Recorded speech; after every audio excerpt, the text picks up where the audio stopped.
नमस्कार, आप सुन रहे हैं रेडियो V1 90.8 FM और आज हमारे साथ है श्रीमती चंद्रकांता राजपुरोहित, जो राष्ट्रीय अध्यक्ष है विप्र वाहिनी की, जो संचालित होती है दिल्ली से और पूरे राष्ट्र में महिलाओं के प्रति चेतना को जागृत करने के लिए जो संस्थान है वो ये कार्य करता है। और विशेष रूप से आज हमने इनको आमंत्रित किया है क्योंकि स्पोर्ट्स की प्रतिभाएं।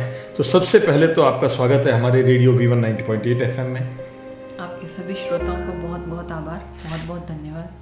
मैडम, चूँकि आप एक बहुत बड़े समाज का प्रतिनिधित्व करती हैं, वो एक गौण बात है हमारे लिए, लेकिन रेडियो चूँकि आप एक स्पोर्ट्स की प्रतिभा हैं और स्पोर्ट्स में काम करती हैं और ये देश की राजधानी दिल्ली में आप जब काम करती हैं, तो मैं आपसे जानना चाहूँगा कि जो लड़कियां हैं स्पोर्ट्स में काम करती है, खेल में काम करती है, उनको आप क्या संदेश देना चाहेंगे?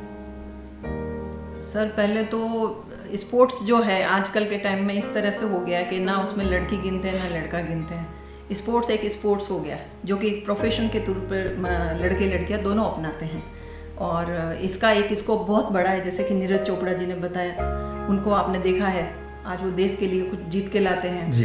प्लस सुशील कुमार जी हैं, तो ऐसी बहुत सी प्रतिभाएं हैं, पीटी उषा जी है जो अमर हो गई हैं। नहीं, आपने भी अपने वॉलीबॉल में शायद अपने देश का प्रतिनिधित्व करके और आपने गोल्ड मेडल भी लाया है देश के लिए। आपके अधीन जो टीम गई है उसका भी आपने नेतृत्व किया है। तो किस तरह से आपने ये कार्य किया और आज के बच्चे जो खेल जगत में कहीं कहीं लड़कियां आज भी इतना वो मुकाम हासिल नहीं कर पाती जितने लड़के कर पा रहे हैं?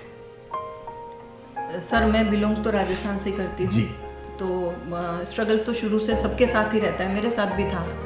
बीकानेर से बिलोंग करती हूँ, वहाँ से मैंने नेशनल स्टेट्स खेलना शुरू किया, नेशनल खेलना शुरू किया और मुझे कहते हुए बहुत गर्व होता है कि बीकानेर की प्रथम महिला थी जिसने volleyball as a coach profession अपनाया जी। और प्रथम कोच जो मेरे थे उमेद सिंह जी बिट्ठू, वो प्रथम कोच रहे हैं बीकानेर के जिन्होंने NIS का डिप्लोमा हासिल किया।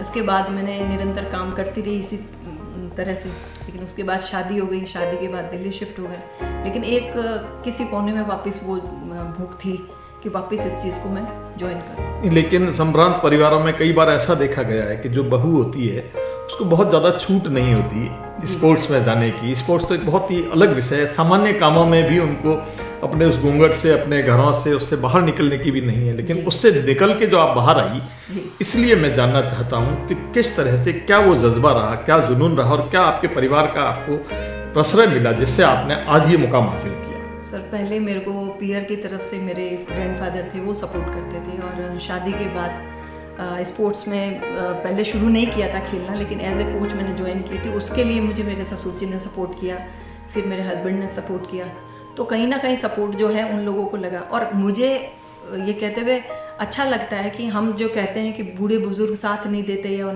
ऐसा सोच नहीं है। मेरे ससुर जी बहुत खुले विचारों के थे, उन्होंने सपोर्ट किया। जब मैं नौकरी मैंने ज्वाइन की थी तो मैं एकदम से जाके सतपाल जी महाराज हैं जो सुशील कुमार जी के भी हैं, अर्जुन अवार्डी, द्रोणाचार्य अवार्डी, और मतलब हर उस फील्ड से उनको वो मिला है जो एक सौभाग्यशाली एथलीट को मिलता है। तो उनसे जाके जब मैं डायरेक्ट मिली, उन्होंने मेरे को सर्टिफिकेट देखे तो बोले आप इतने साल से कहाँ थे, आप ज्वाइन करो, नेक्स्ट मंथ मिलेगा। तो फिर मैंने जब पापा को बोला ये चीज़, हस्बैंड को बोली, तो बोले करो। तो पापा ने बड़ी मतलब सादगी से बोले दिल्ली जैसे शहर में जाके अपने बलबूते पे अगर आप कुछ कर पा रहे हो तो ये आप में काबिलियत है। तो वो मेरा जो ताकत बनी ना, उसके बाद मैंने पीछे मुड़ के नहीं देखा। एक बहुत कटु प्रश्न पूछता हूँ एक महिला से पूछने के लिए। एक महिला होने के नाते ये आज भी समाज में कई तरह से महिलाओं के ऊपर अत्याचार है। क्या कभी आपको ऐसा स्पोर्ट्स में या एज ए महिला होने पे कोई अत्याचार सहन करना पड़ा है? सर, ये अत्याचार जिसको मैं बोलूँ ना, तो ये आपके अंदर होता है। आप उसको कितना सहन करते हो, आप उसको हर चीज़ को अगर आप पॉजिटिव लेते हो तो उसमें भी कुछ ना कुछ आपको मिल जाता है करने के लिए। और अगर हर चीज़ में आपको ये आदत हो जाती है कि मैं रोऊं, भीख मांगूं, तो फिर वो नेगेटिविटी आपके अंदर रहती है। तो मैंने हमेशा हर चीज़ को पॉजिटिव लेके आगे बढ़ी हूँ। तो नेगेटिविटी कभी सामने आती थी तो भी वो अपना हावी नहीं होने देती थी। इसके लिए आपने क्या प्रयास किया? आप क्या बताना चाहेंगी कि लड़की कैसे अपने जीवन में पॉजिटिविटी लाए?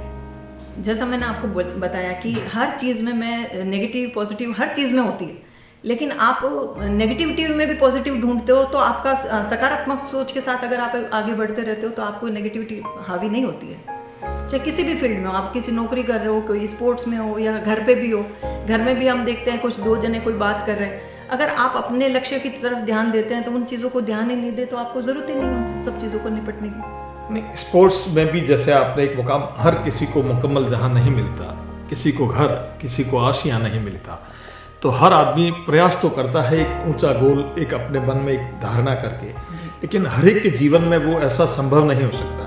तो आप वो क्या बात बताना चाहेंगे कि भले ही आप खेल के मैदान में अगर उतर जाओ तुम सभी, तो यह कभी संभव नहीं कि जीत कर आए सभी। जीत तो बस जीत ही है, हार को भी जीत समझो, खेल की है रीत समझो।